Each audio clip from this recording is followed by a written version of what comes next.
Okay, are we ready for another exciting panel? This panel is going to be really good. It's going to be on luxury consumption after COVID-19. Your moderator for this panel is Arda Sayıner. He's the moderator, journalist for the Hürriyet newspaper and CNN Turkey.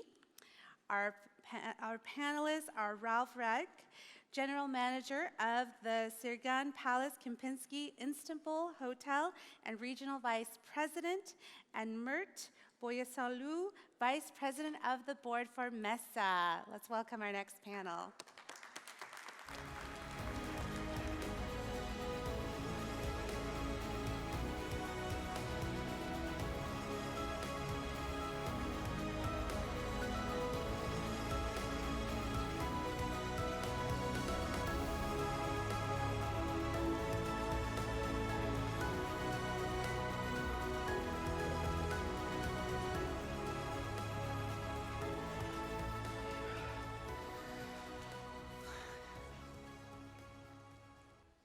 Hello everyone, I hope you're enjoying your staying in Bodrum, beautiful Turkey. I'm very excited to host two experts who are real pioneers in their industries. So we're going to talk about the luxury, which is my expertise area as well. As an international journalist, I've been traveling all around the world to discover either luxury hotels or luxury properties for CNN Turkey or for Hürriyet newspaper, which is the main major newspaper of Turkey. So that's why I'm so excited to hear about some new coming news about the luxury after pandemics and during the pandemics as well. So that's why I have two guests today. First of all, Mr. Radtke, General Manager of Çırağan Kempinski Hotel, and also Mert Boysanoğlu, who is the global face of actually Turkish construction and real estate world. He's the MESA president of the board. So thank you very much for joining our session. Thank you for having us. I would like to start with Ralph. So, It's always me. Ralph, you're a real luxury guru, tourism pioneer. So you have a lot to say, I know. So first of all, I would like to hear your comments about the new luxury, because the definition of luxury has changed a lot, and you know all the dynamics about it. So how do you describe the new luxury during the time of COVID-19? Well, during the time of COVID-19, nobody could travel anyway. So, so there was no luxury offer to deliver because there were no planes. But I would say, the way how people are behaving in travel now and in the future, yes, definitely, it's going to change. And where's the secret? The secret for me is simply you have to innovate. You cannot continue to sell luxury in the same way as you have sold it before. If you want, I can go deeper in the subject, up to you. The second thing is data. You have to know where your customer is coming from, because customer behavior is going to change. And I think with my colleague here next to me, he will tell you the same thing. In luxury real estate, also they're different kind of people. They're looking for different things. Maybe less little apartments, maybe more apartments with gardens and whatever it is, outside space, and then the neighborhood has to be okay, etc., etc. And the third thing is the safety. That's not a secret for anybody, that the safety measures. You know, COVID is not over. I mean, if we see people saying COVID is over, it is not over.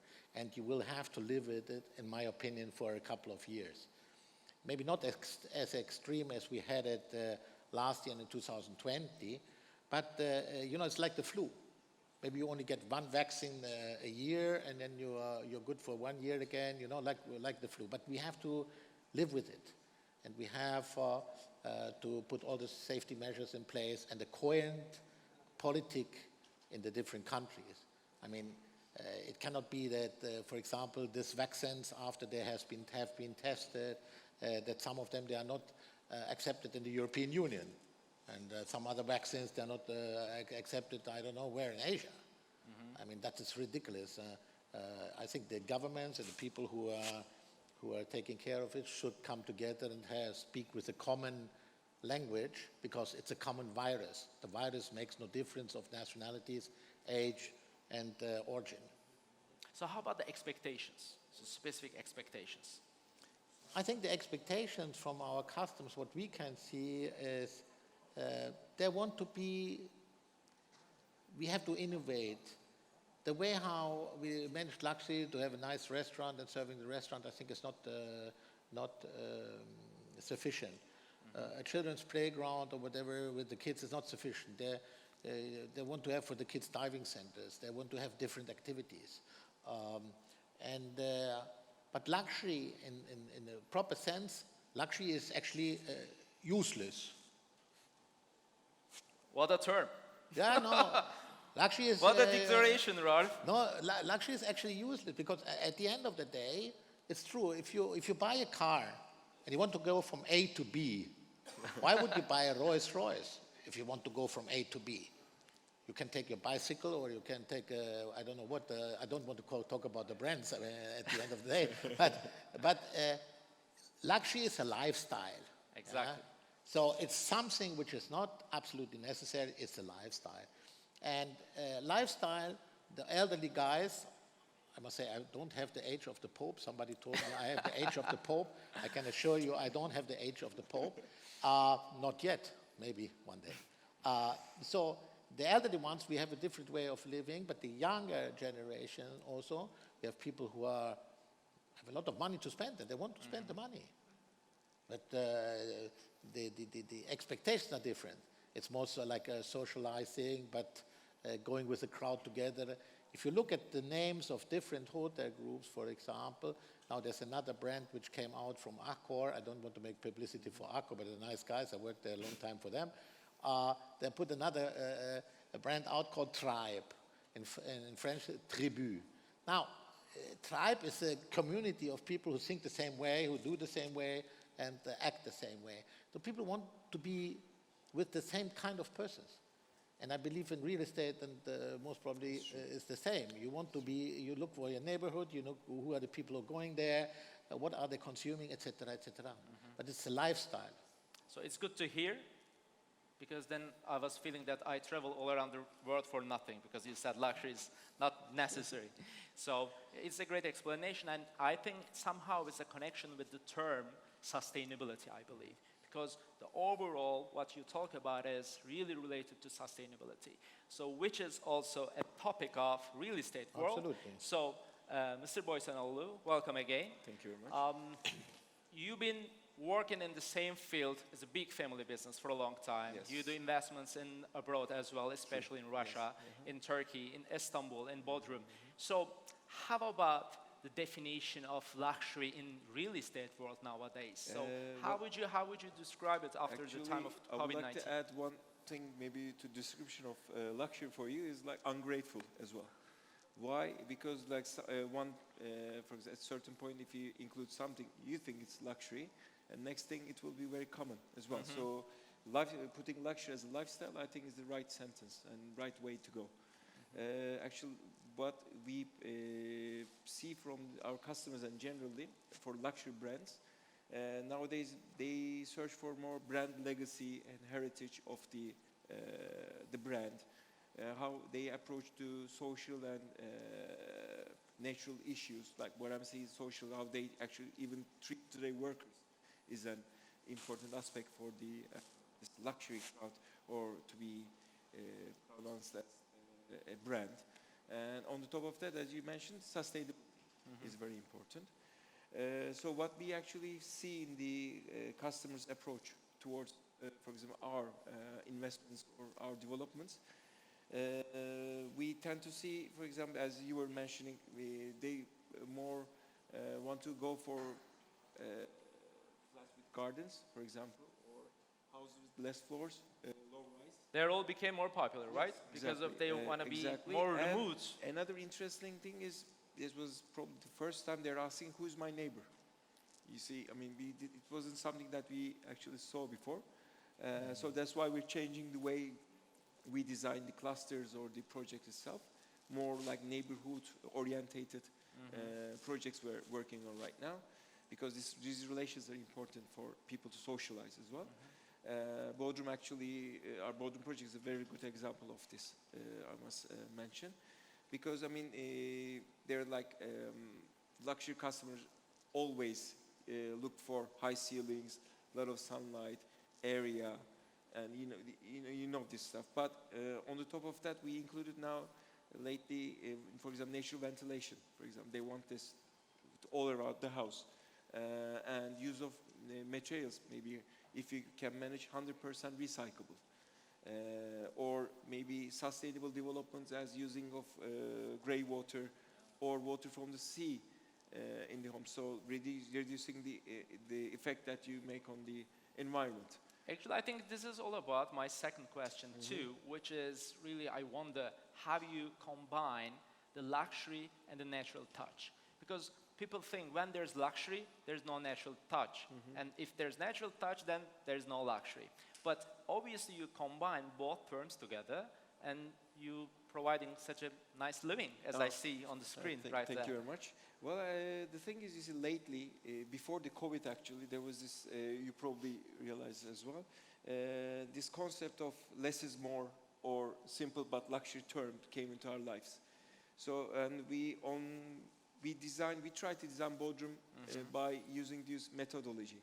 And what we do is, for example, in Bodrum's project, we handed out to the architects a sort of quite massive, actually, design brief, which was around 80 pages or something. And it was all to do with what we want as concept here. You know, how we can integrate, as you say, the natural nature with luxury living.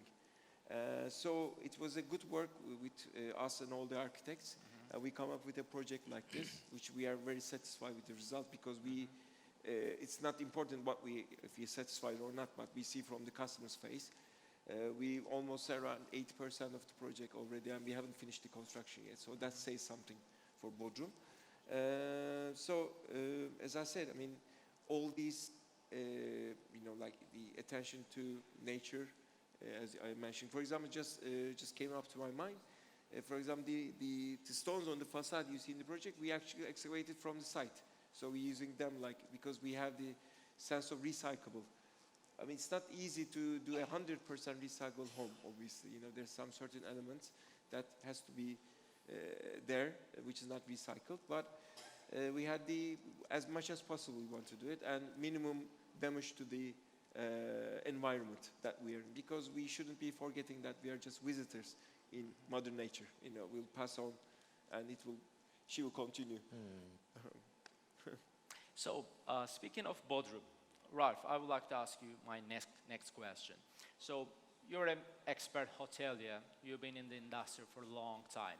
So, how do you see the challenges of managing a resort hotel and a city hotel? We are in Bodrum. So the luxury applies in different ways, in different regions, in different environments, actually. So how do you see the differences of the challenges between the city hotels and the resort hotels, including the luxury? Well, for me, I worked in 15 countries around the world, in Africa, Asia, everywhere. So yes, every hotel has its own challenges at the end of the day. So I would say there are some differences. Most of the city hotels have a high quantity of business travelers, while in the resort hotels you have more leisure customers. Now there are some differences. In the city hotels, the people who travel for business don't pay their rooms. Correct. Okay? Because it's paid by the company. In resort hotels, they go with the families, so, most of the time they have to pay. But that's a big difference. It's also in the difference of choice. Because in the city hotels, which are business hotels, most of the time it's the companies who's choosing.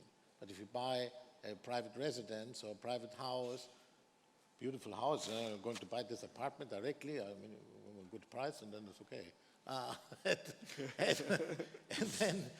Then they go for different reasons. So animation is different in a hotel than in a city hotel. I can say, for example, for Çırağan Palace, in comparison with Barbaros Bay, here our hotel in Bodrum. In Çırağan we have 50% business and 50% leisure, and that depends on the period when the customers are coming for. Obviously, vacation periods, we have more leisure business than normal.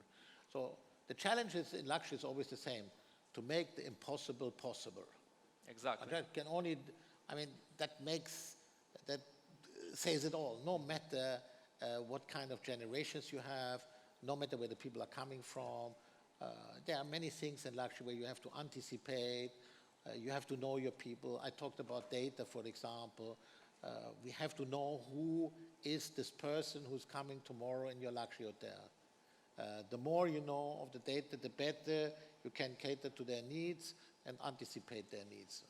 And to me, to be honest, Çırağan Kempinski also has a mission to promote the other destinations of Turkey. So I'm sure you were helping lots of your clients, lots of your guests to enjoy the rest of Turkey. Absolutely. Because they need your expertise to discover the rest of the country. So actually that's why Istanbul and the Çırağan Palace is such a good promotion point for Bodrum. Absolutely. We are when I travel, honestly, most of the people know Çırağan Palace. Maybe not everybody knows Kempinski, but Çırağan Palace they know. And it's always a great pleasure to represent this beautiful country.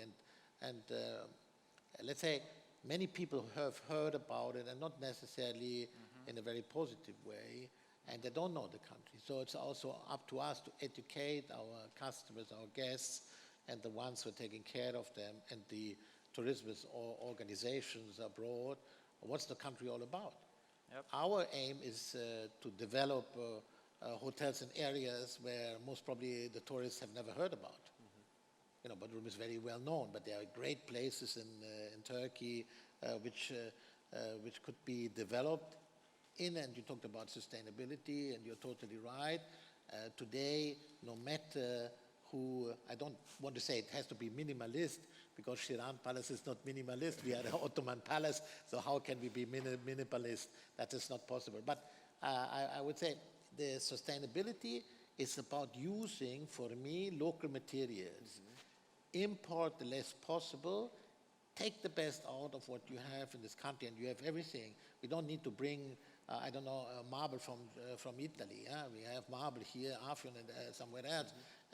We have everything fruit. Why would you bring San Pellegrino in a luxury hotel? Yeah? We have water here. We are not in the desert. We are not in the middle of Abu Dhabi or in the Emirates. We have water. So why would you pollute the world by bringing, San Pellegrino and Panna and all these kind of things with airplanes and trains and whatever in the country? Use what you have. Promote it the best you can. Develop this knowledge which we have in this country. And that's the reason why we feel a little bit like the ambassador of Turkish hospitality when we go out and present Çırağan Palace.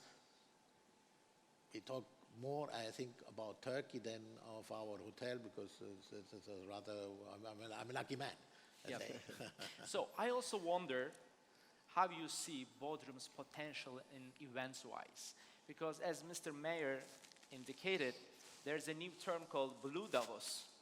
It's such a nice term. It's such a nice term that Bodrum definitely deserves. So how about the event potentials of Bodrum? Because you hosted many international weddings, events, like from United States to India. I know it. I was in one of them. So as an expert, how do you see Bodrum's potential in terms of events, weddings, and all international summits, including potential Blue Davos? No, we know each other, so I have to be careful what I say here. No, it's about people. Your guests are people, but the people who are here are also important. So there are quite a couple of things which we have to take care of. That means, for example, speaking foreign languages. It's extremely important if you want to cater for international customers, whether they are coming for a MICE, for a Congress event. You have to communicate with them. We don't, you don't need to cite Shakespeare from top to bottom, but that's only learn 100 words. 100 words is a normal conversation between a waiter and any English-speaking customer around. Now, Bodrum has many things to offer. Yeah, sure, the coastlines for sure. I like more the people, and I like little parts also of Bodrum. I have a little apartment in, for example, in Gülük, where no foreigner knows about this one. So I have a little apartment there, and it's a great place. You have, it means for you everything. If I want to have, let's say, the party time, if I want to amuse myself, I want to take out on this restaurant, international restaurants and so forth, I have the possibility. If I want to be secluded, somewhere quiet, I don't want to see anybody because I'm working hard, you have this possibility. MICE is different. You have to have a big convention hall. It depends on how the business is going on. We have this example in Istanbul. Our convention hall is too little. We cannot host big international events with 10,000 people, 15,000 people for a city like Istanbul, for example. So you have to fix with what kind of customers you want to go after. If you want to make a high level, or you want to have big things with all kind of tralala, I would say Bodrum should stay on a high level. High level. This is what I believe. There are other places where it will be different. It's not a question of discrimination of people who earn less money than more money, etc. But you have to position a destination according of what you're looking for. And in real estate, once again, I think it's the same thing. I mean, people who are buying, we talked about neighborhood, this is the same thing for hotels and the same thing for real estate. When you talk about neighborhood, people asking you who is living there, what is on the site, etc., etc. And the same thing goes for a destination. Exactly. That's what I believe. But the potential is there for sure. You have a lot of success also here already in Bodrum. So, I mean, I think they're going to affine the strategy and the vision. Tuning. Fine-tuning, yeah, exactly. Yeah. So speaking of Bodrum, Mr. Boysanoğlu, how do you see the investment opportunities in Bodrum? So city developed a lot, so thanks to our municipality, thanks to our government. So how do you see the development value of the city and also its investment value? Well, actually, as you were mentioning, there's great potential, mainly in the post-COVID. Actually, maybe the potential is increased a lot. Why? Because people tend to see Bodrum as their second home, used to. Nowadays, they actually select it as their first home. Why? Because it's such a good location that you're like a bit more than a 1 hour's flight from Istanbul. Izmir is very close. And especially with the road now, the new road, like it takes 5.5 hours, around 6, depending on how you drive. You're in Istanbul, so it is like a good location. And plus, COVID actually taught us that you don't need to be in the office 5 days a week. So you can control your by remote working. You can work from wherever you want and whenever you want. So this philosophy, I think, actually leveraged our sales a lot last year, and this influence of COVID I think will continue and it will change people's behavior of living. They will tend to choose places like Bodrum, where you have the history is here, and you have sand, sea, good cuisine, and you have entertainment. So everything is just around the corner here. So Bodrum and places like Bodrum, as you mentioned, because there are a lot of secret locations in Turkey which are not on the market yet. But especially Bodrum has a great potential, I think. We are looking on to new investment right now, actually. So maybe just that gives you a brief idea about my philosophy. They do good wine. Yeah. I don't want to make the publicity now from somebody, but I discovered a great wine there, not too far away from our hotel. It's in the vineyards. You can make so many things. It's a question of innovating. We say when I work with Charlie Ritz, he said to me when I asked him, Mr. Ritz, what is a hotelier? He said in French to me, un marchand de bonheur. That means a merchant of happiness. And that's all about. We have to go back to the roots and understand that we are selling happiness.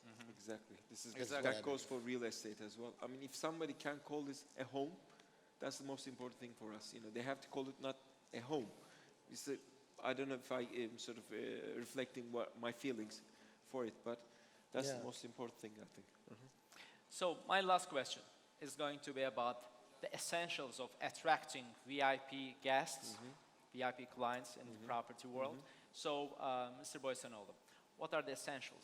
What are the must items to attract them? Because you already sold many different property projects to international clients. You are very expert in that field.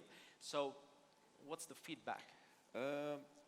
Actually, for VIP customers, this brand legacy that I was telling you about is very important, and the service that you provide them, because as you were saying, they ask for anything basically, even in real estate as well. So you have to provide them with the right solutions and quickly as well, because they want this to be done in a snap of a finger.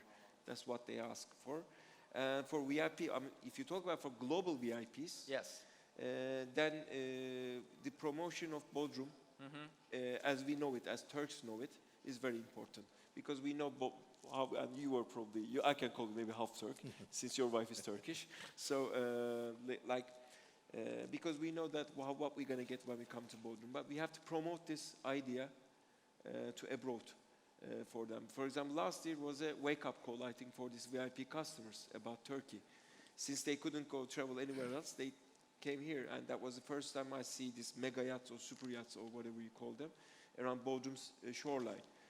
These guys are the real VIPs of the world, actually. And I had the chance to met a couple of them, and this Indian guy that I know very well right now, he told me, I didn't know there was a gem like this just around the corner. I said, like, maybe it's our fault.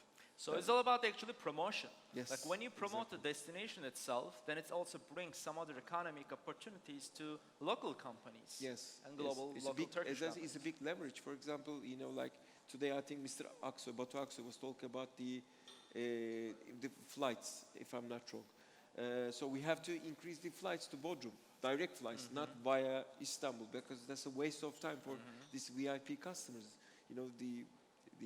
Their time is very expensive, according to them, obviously. People always have different ideas about what time costs per head. But so if we can increase the flights or to Bodrum via Turkish Airlines or other sort of airline services, I think that will help us to promote Bodrum a lot.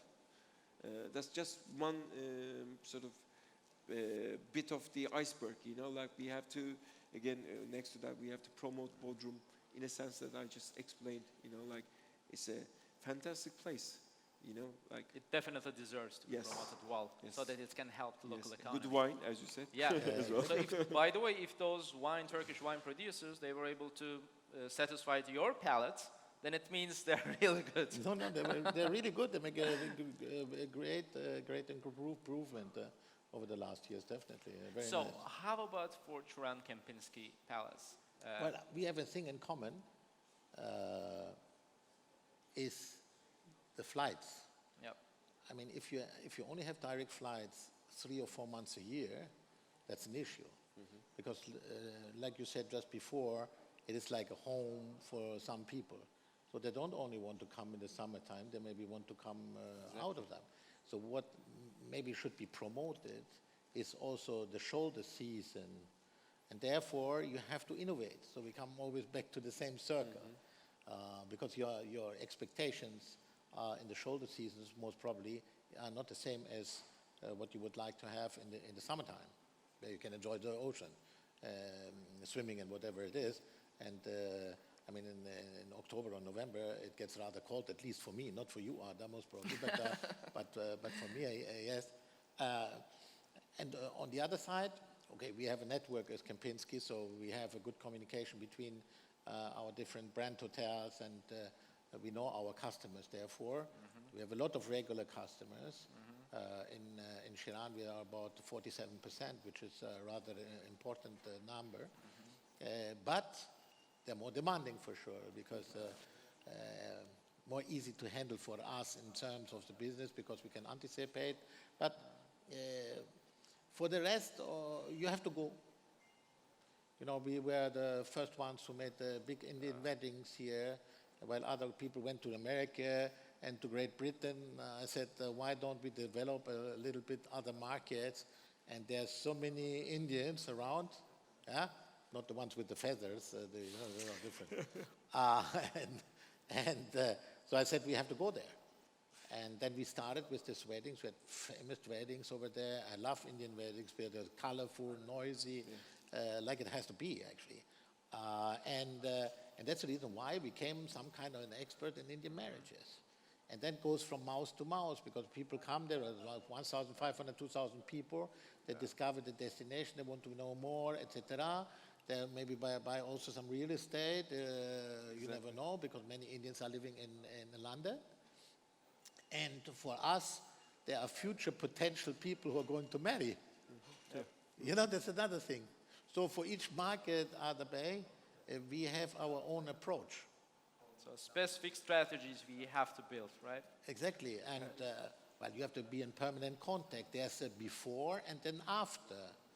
Before people are coming, and there's an after.